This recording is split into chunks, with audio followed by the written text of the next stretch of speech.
Yes, yes, yes. So for those that missed it, the story's pretty much just about a nurse. Patient comes in bitten. Paranormal talks about vampires and possibility about being bit by a vampire.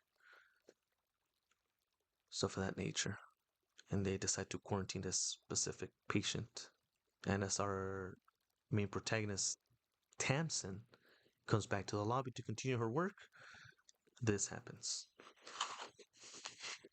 An hour later, Tamsin was filling out paperwork and trying to keep her eyes from sagging shut. She needed coffee. Then remembered she'd been on her way to get one when Rosalie had come into the emergency room. That reminded her that she had to check in on her patient. Tamsin sighed deeply. She didn't need the reminder. The truth was she had been putting it off. She wouldn't have admitted it to anyone, but she was nervous about looking in on Rosalie. As a doctor, she was used to giving people bad news. It was part of the job. But telling someone that they had a paranormal disease, that they were going to turn into a monster, was something she had never gotten used to. She told herself that the vampire virus was really no different than cancer.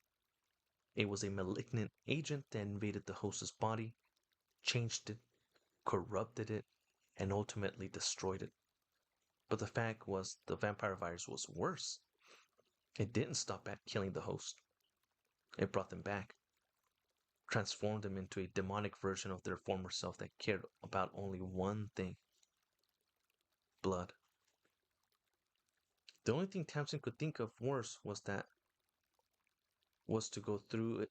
The only thing Tamsin could think of worse than that was to go through it alone.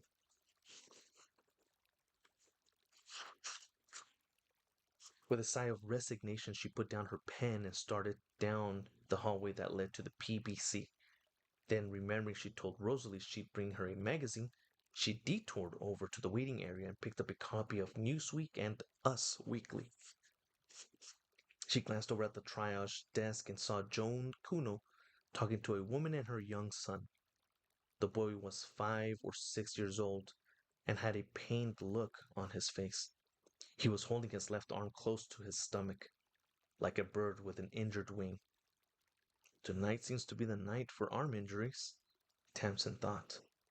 She started to yawn again, then suddenly felt herself gagging on a smell so horrible she seemed to taste it.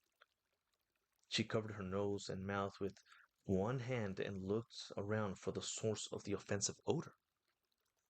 The woman and her son went over to sit in the waiting area. Looking past them, Tamsin saw a man in ragged clothing standing in the entrance of the ER. He, his brown hair was filthy and fell to his shoulders in long, greasy snarls. He wore an old army surplus jacket with holes in the elbows and a pair of faded jeans. Tamsin's gaze dropped lower and she saw he wasn't wearing any shoes. One of his socks had a hole in it and his big toe stuck out, the nail long and yellow. Homeless people sometimes wandered into the ER, especially late at night, looking for food or shelter, drugs or alcohol, something to keep them warm, something to stop the shakes or ease the pain. Tamsin was moving towards the triage desk to tell Joan to call security. The man was probably harmless, but it was always best to play it safe. When the automatic door slid open and two more men stepped inside. Although they bore no physical resemblance to the first men, their frayed clothing and look of general uncleanliness made Tamsin think they were together. She got another waft of that awful smell and covered her mouth again.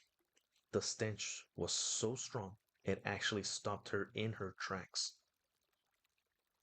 It wasn't the smell she normally associated with the homeless people who came into the ER. The reek of old sweat and unwashed bodies, the sour stink of stale wine. This was a much more pungent odor.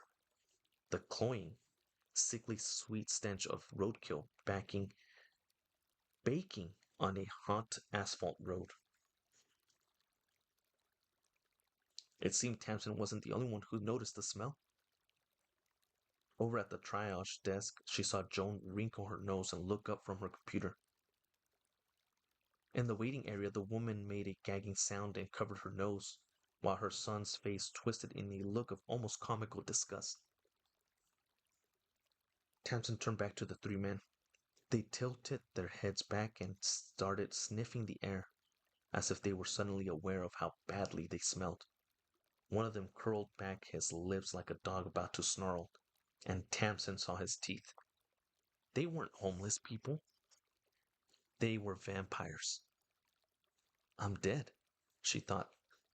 We're all dead. The two other men opened their mouths to reveal their own pronounced canine teeth. Fangs, Tamsin told herself. Those are fucking fangs.